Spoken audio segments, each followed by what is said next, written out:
마가복음서 2장 1절에서 5절까지 제가 받들어 봉독하겠습니다. 수일 후에 예수께서 다시 가버나움에 들어가시니 집에 계시다는 소문이 들린지라 많은 사람이 모여서 문 앞까지도 들어설 자리가 없게 되었는데 예수께서 그들에게 도를 말씀하시더니 사람들이 한 중풍병자를 네 사람에게 메워가지고 예수께로 올세 무리들 때문에 예수께 데려갈 수 없으므로 그 계신 곳에 지붕을 뜯어 구멍을 내고 중풍병자가 누운 상을 달아 내리니 예수께서 그들의 믿음을 보시고 중풍병자에게 이르시되 작은 자야 내 죄사함을 받았느니라 하시니. 아멘. 마가복음서는 전개가 아주 빠릅니다. 복음을 전하는데 마음이 아주 급합니다. 그래서 사복음서 가운데서도 가장 짧기도 합니다. 그래서 저도 오늘 급한 마음에 바로 본문으로 들어가도록 하겠습니다. 예수님께서 1장 후반부에서 가버나움을 떠나셔서 갈릴리 주변 여러 마을로 다니셨습니다. 회당에서 전도도 하시고 귀신들을 내쫓으셨습니다. 예수님에 대한 소문이 그 갈릴리 지방에 퍼지기 시작하였습니다. 가르치시는 것이 권세가 있었고 병든 자를 고치셨습니다. 그리고 나서 다시 가버나움으로 돌아오셨습니다. 가버나움에는 베드로의 집도 있었고 예수님께서 거하실 만한 처소도 있었을 것이라고 생각됩니다. 오늘 주님께서는 이곳에서 중풍병자를 고쳐주십니다.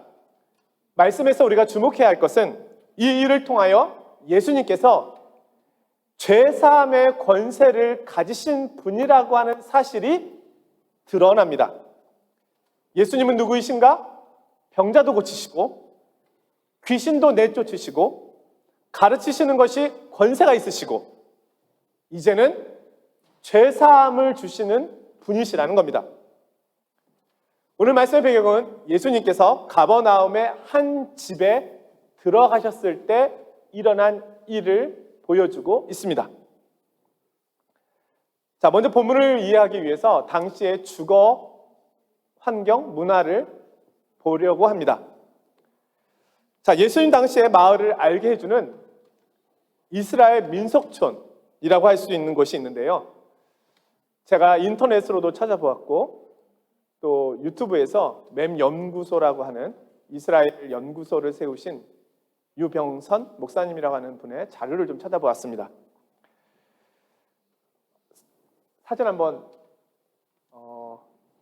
자, 눈을 크게 뜨시고 나는 보고 싶다 하시면 보일 수도 있습니다. 자, 구약시대부터 지붕은 일상생활 중에 늘 사용하는 중요한 공간이었습니다. 보이시죠? 지붕에 여러 가지 널어놓기도 하고 당시 팔레스타인의 전형적인 서민주택은 보통 흙벽돌로 지어서 지붕이 평평하고 방은 하나로 되어 있는 그런 형태였습니다. 그리고 바깥은 지붕으로 올라가는 계단이 놓여 있어서 지붕으로 올라가기 쉽도록 되어 있었습니다. 지붕은 보통 나무로 들보를 놓은 후에 지프로 엮어 그 위에 놓고 그 사이를 흙으로 채워서 비를 막도록 되어 있었습니다. 다음 사진 한번 볼까요?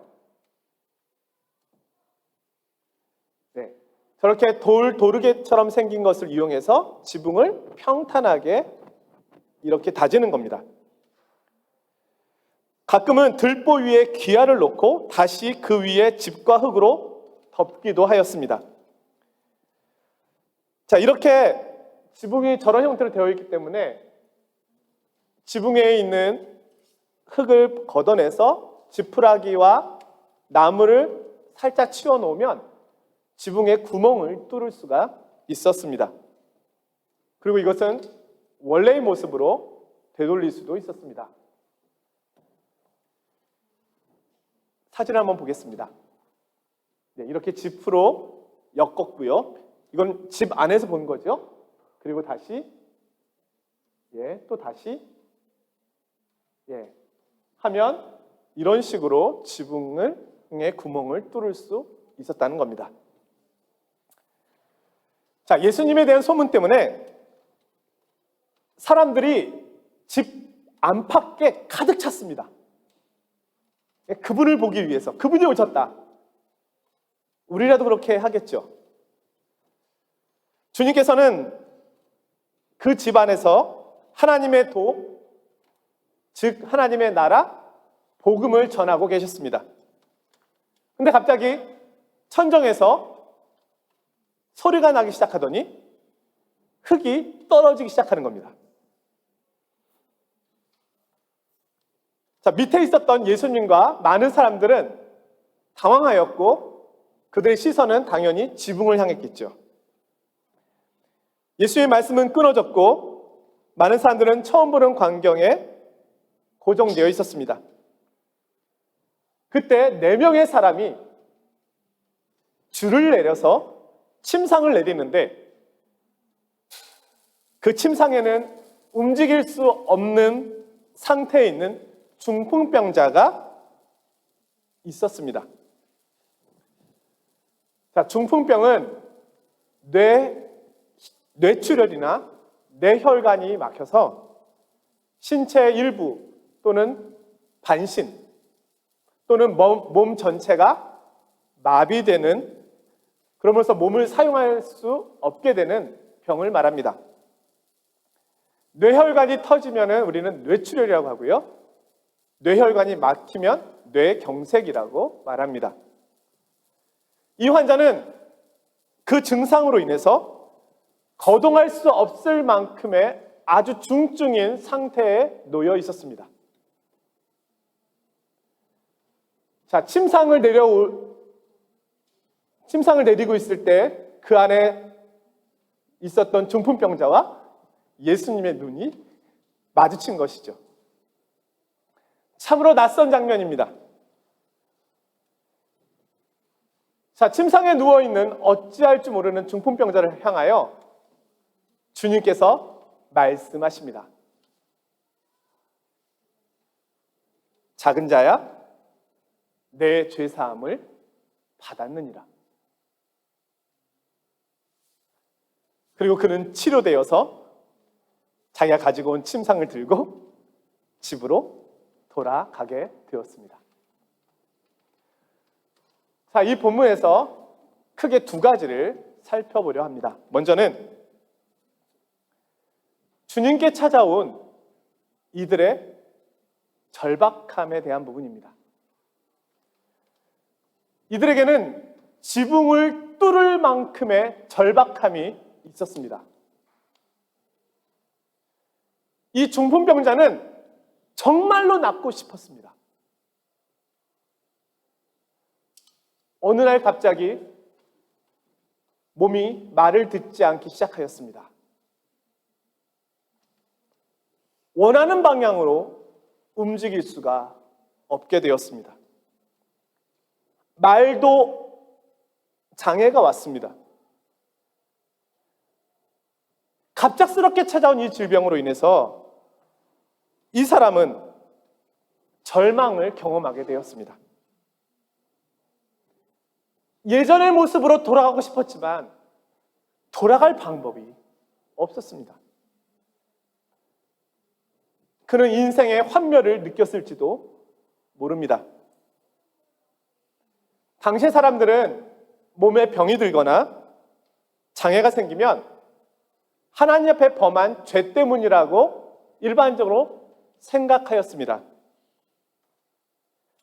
그러니 많은 사람으로부터 오해와 편견도 받은 것입니다. 도대체 하나님 앞에 얼마나 큰 죄를 범하였길래 저런 병에 걸려? 몸을 못 움직인데 하나님 앞에서 착하게 살았어야지. 그는 누구보다도 이 상황에서 벗어나고 싶었습니다.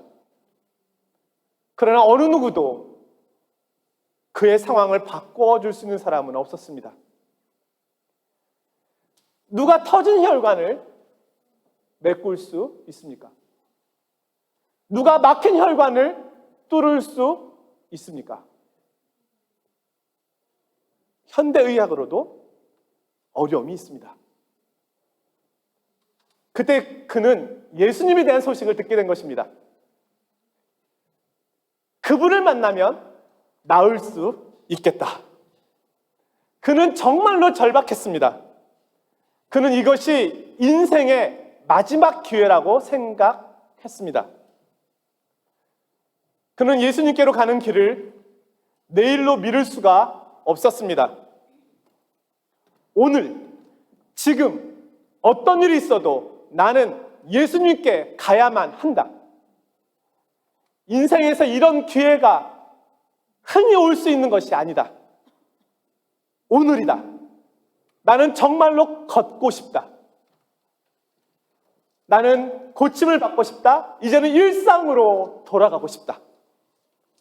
나는 치유받고 싶다. 나는 회복되고 싶다. 나는 이전처럼 걷기도 하고 뛰기도 하면서 건강하게 인생을 살고 싶다. 나의 유일한 소망은 오늘 그분을 만나는 것 뿐이다. 친구들이여, 나를 좀 도와주게. 나는 오늘 어떤 일이 있어도 그분께 가야만 하겠네. 오늘이 내 인생에서 가장 중요한 날이 될 걸세. 제발 좀 도와주게. 친구들의 도움으로 그는 마음을 먹고 집을 나섰습니다. 그런데 주님께로 가는 길이, 주님을 만나는 길이 쉽지 않았습니다. 너무나 많은 사람들이 집 안팎을 에워싸고 있는 것입니다. 그들도 주님이 필요한 사람들이었습니다.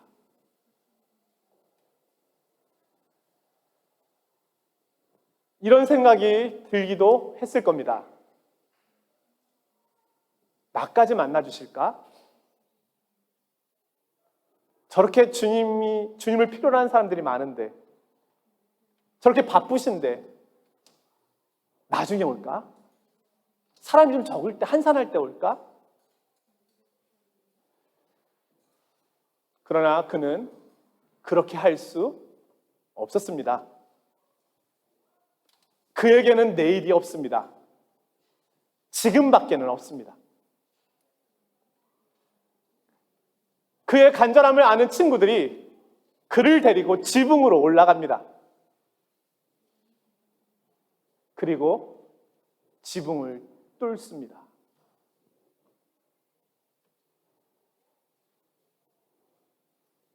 아마 그들은 지붕이 아니라 더 큰 벽이 있다고 하더라도 뚫었을지도 모릅니다.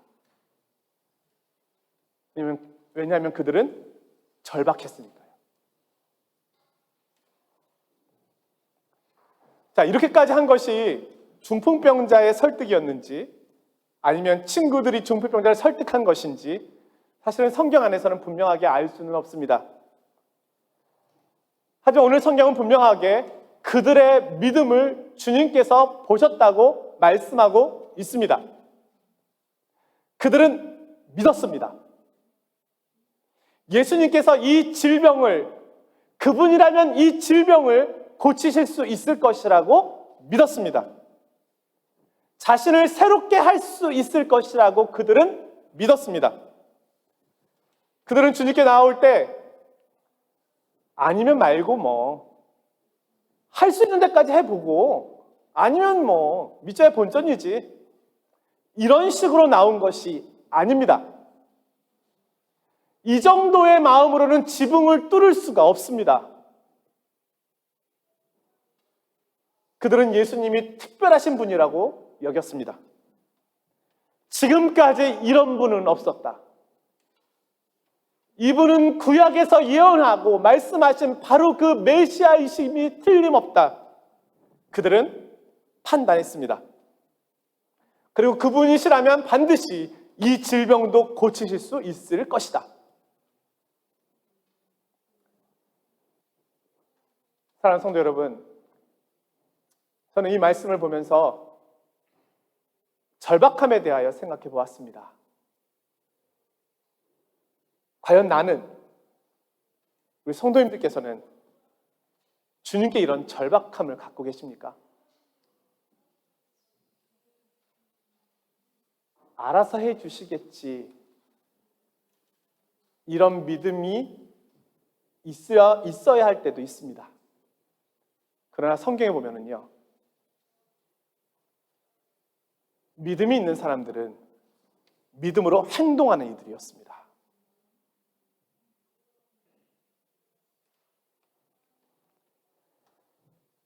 이들은 주님 앞에 나오기 위해서, 주님을 만나기 위해서라면 지붕까지라도 뚫겠다라고 하는 그런 절박함이 있었습니다. 이런 사모함이 주님을 향한 믿음입니다.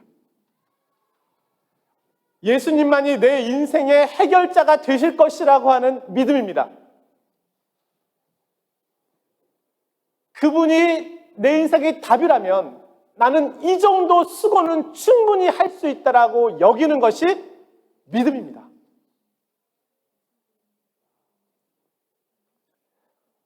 두 번째로 오늘 본문에서 우리가 주목해 보아야 할 것은 중풍병자를 향한 주님의 말씀입니다. 그의 침상은 어느덧 지붕에서 내려져 와서 바닥에 닿았습니다. 누워있는 그를 향하여 주님께서 말씀하십니다. 소자야, 내가 죄사함을 받았느니라. 여기서 작은 자, 소자라고 하는 말은 오늘날 우리의 언어로 고치자면 아이야, 아들아, 뭐 이런 뜻입니다. 사랑하는 자요, 뭐 이런 뜻입니다. 친근감 있게 부르는 표현입니다.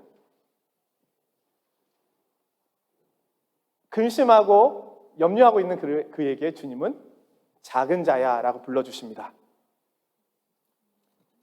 그리고 나서 그에게 죄사함을 선언하십니다. 죄사함을 받았느니라. 좀 의아스럽지 않으신가요? 이 사람은 병 고치고 싶어서 왔습니다. 걷고 싶어서 주님께 왔습니다. 일상생활을 회복하고 싶어서 왔습니다. 그렇다면 주님께서 너의 병이 나았다 이렇게 하시면 되실 걸 왜 죄사함을 받았다라고 말씀하실까요? 자, 죄사함은 구약시대 때 제사를 드리러 온 사람에게 하나님 앞에서 제사장이 선언했던 말입니다. 사람들은 하나님 앞에 가기 위하여 죄의 문제를 반드시 해결해야만 했습니다. 그래서 소나 양을 가지고 하나님께로 갑니다. 자, 그들은 가지고 온 동물 위에 자신의 죄를 안수함으로 옮깁니다. 그런 후에 그 제물은 가죽이 벗겨지고 죽임을 당하고 그리고 각을 떠서 불로 태워졌습니다. 자, 동물의 희생을 통해서 죄 용서함을 받았습니다. 이 희생을 통해서만 하나님께 갈 수 있었습니다. 제사장은 이 제사가 끝난 후에 이 하나님의 용서를 선포한 것입니다. 그런데 지금 주님께서 이 일을 선포하고 계시는 겁니다. 자, 주님께서 하시는 행동을 근처에서 목격하고 있었던 이 중에 서기관이 있었는데요. 서기관은 당황스러웠습니다. 자, 서기관은 성경 선생님이라고 생각하면 됩니다. 그는 율법을 잘 알고 있으니까요. 오늘 7절에 이렇게 말씀하고 있습니다. 신성 모독이로다. 오직 하나님 한 분 외에 누가 능히 죄를 사하겠느냐. 맞습니다.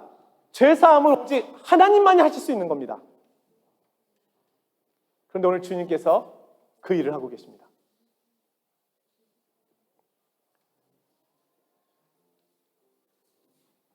주님께서 중풍병자에게 이 말씀을 하신 이유는 중풍병자가 이 병에 걸린 것이 그의 죄 때문이라고 생각하고 있는 주변의 사람들을 의식해서 하신 말씀일 수도 있습니다. 아까 말씀드린 것처럼 당시에 환자들을 바라보고 있는 유대인들의 시선은 결코 곱지 않았습니다.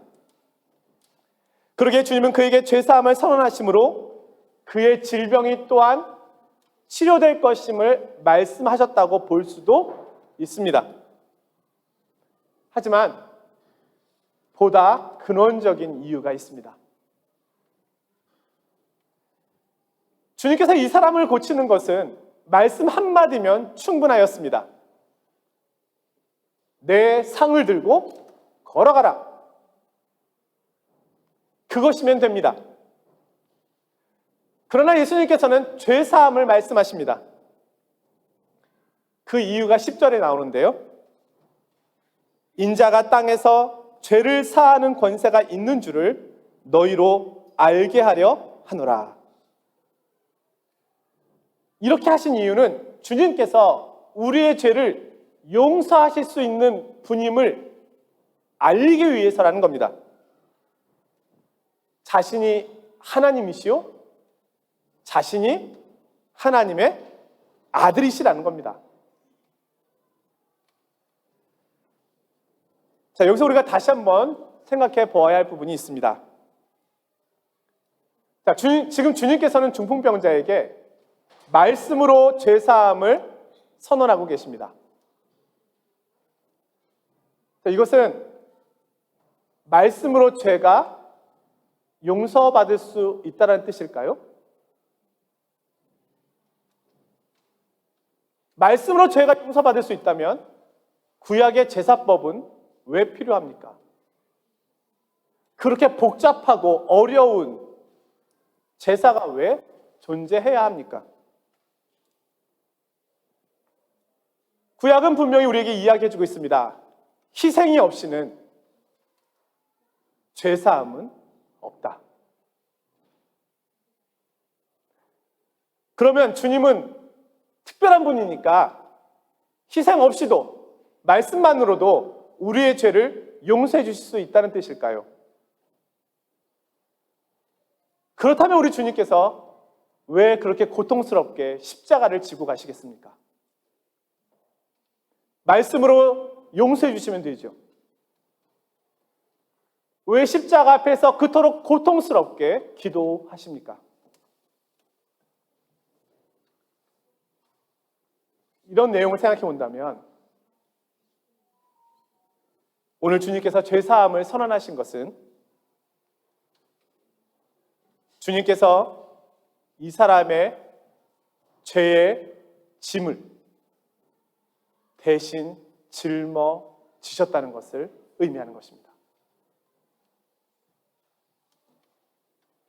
죄 없으신 예수님께서는 세상 죄를 지고 가는 하나님의 어린 양으로 이 세상에 오셨습니다. 다시 말씀드리면 이 중풍병자가 죄사함을 받았다고 하는 것은 중풍병자의 죄가 예수님께로 옮겨졌다는 것입니다.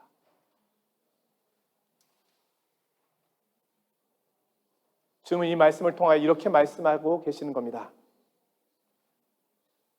나의 사랑하는 자야, 작은 자, 중풍병자야. 내가 너의 죄를 지고 간다. 너의 인생의 고통과 아픔, 수많은 원망들, 절망과 상처들, 하나님 앞에 갈 수 없는 너의 연약함, 하나님의 뜻대로 살 수 없는 너의 모든 한계들, 내가 그 죄를 대신 지고 간다. 내 몸에 너의 죄를 채운다. 내 몸에 너의 그 중풍병을 채운다. 그러니 너는 죄사함을 받아라. 나는 너의 죄의 짐을 짊어지고 너의 연약함을 짊어지고 너의 질병을 짊어지고 십자가로 간다. 구약의 제사의 제물처럼 나는 옷이 벗겨질 것이고 나의 몸은 찢겨질 것이고 나는 나의 피를 다 쏟고 나는 이 죄를 짊어지고 죽임을 당할 것이다. 그리고 다시 살아날 것이다. 죄와 죽음을 이기고 더 이상 죄의 고통과 아픔이 없도록 할 것이다. 내게는 너의 죄를 사할 수 있는 죄의 권세가 있단다. 이 말씀은 이런 의미입니다. 그 후에 주님께서 중풍병자에게 말씀하십니다. 일어나 내 상을 가지고 집으로 가라. 그는 일어나서 자기가 누워있는 상을 들고 사람들 사이를 헤집고 집으로 향합니다. 자, 말씀을 마치면서 이런 생각을 해봅니다. 주님을 만나자 이 사람에게는 중풍병이 단지 고통스러운 병이 아니라 주님을 만나는 도구가 된 것입니다. 이 참혹한 질병조차도 주님을 만나니까 선함으로 바뀐 것입니다. 지난날의 모든 시간들은 주님을 만나기 위한 과정일 수도 있었던 것입니다. 그가 만약 건강했다면, 이런 절박함이 없었다면 의원이 필요 없었을 것입니다. 주님이 필요 없었을 것입니다. 그의 과거의 아픔도 슬픔도 절망도 주님을 만나니 주님 앞에 무릎을 꿇게 된 것입니다. 주님은 우리의 모든 삶을 회복시키시는 분이십니다. 과거와 현재와 미래까지 그분을 만나면 모든 것이 그분 앞에서 목적을 찾게 됩니다. 그분 앞에서 내 인생의 목적을 찾게 됩니다. 심지어 나의 연약함의 목적까지, 나의 실패의 목적까지.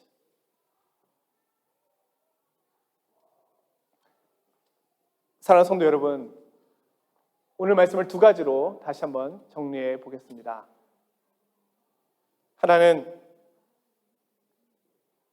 우리가 주님께 나아갈 때 간절함, 이 수고가 필요하다는 것입니다.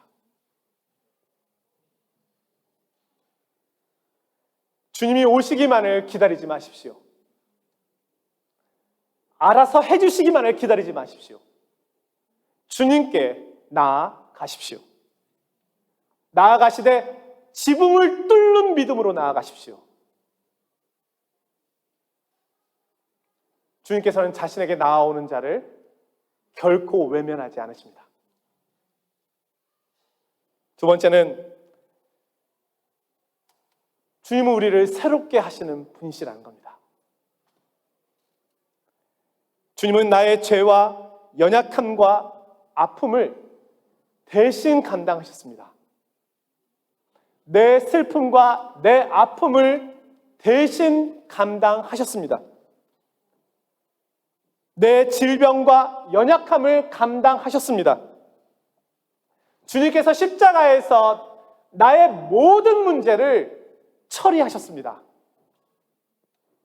그러니 이제 이분이 행하신 이 일을 믿음으로 이 구원을 누리는 겁니다. 이 약속을 붙드시기를 원합니다. 주님의 신실하심을 바라보시기를 원합니다. 우리 주님께서 나의 모든 인생의 문제를 짊어지시고 해결하셨습니다. 한 주간 동안도 주님께서 베풀어 주시는 이 풍성한 은혜와 이 충만한 약속이 성도님들 위해 가득하시기를 주님의 이름으로 축원드립니다.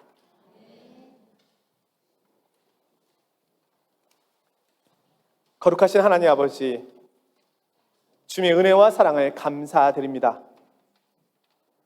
주님께서 오늘 말씀을 통하여 우리에게 들려주십니다. 내가 너의 모든 문제를 짊어지고 내가 가노라. 주님, 그러하기에 모든 문제들은 예수 그리스도의 이름 앞에 무릎을 꿇습니다. 인생의 두려움과 절망과 아픔과 상처와 지나온 시간까지도 주님 앞에 무릎을 꿇습니다. 이제 저희는 예수 그리스도를 믿음을 통하여 새로운 삶을 살아가게 됩니다. 주님과 동행하는 삶, 회복의 삶, 치유의 삶, 용서의 삶을 살게 됩니다. 주님, 한 주간 동안 이 약속을 믿음으로 주께 주시는 풍성한 은혜를 누리는 시간이 되게 하옵소서. 주님께 예물을 올려드립니다. 저희들이 가진 것의 작은 부분을 드리지만 저에게 있는 모든 것이 주님께로부터 온 것임을 아오니 저희들이 이 고백으로 올려드리오니 기쁘게 받아 주시옵소서. 예수 그리스도의 이름으로 기도드리옵나이다. 아멘.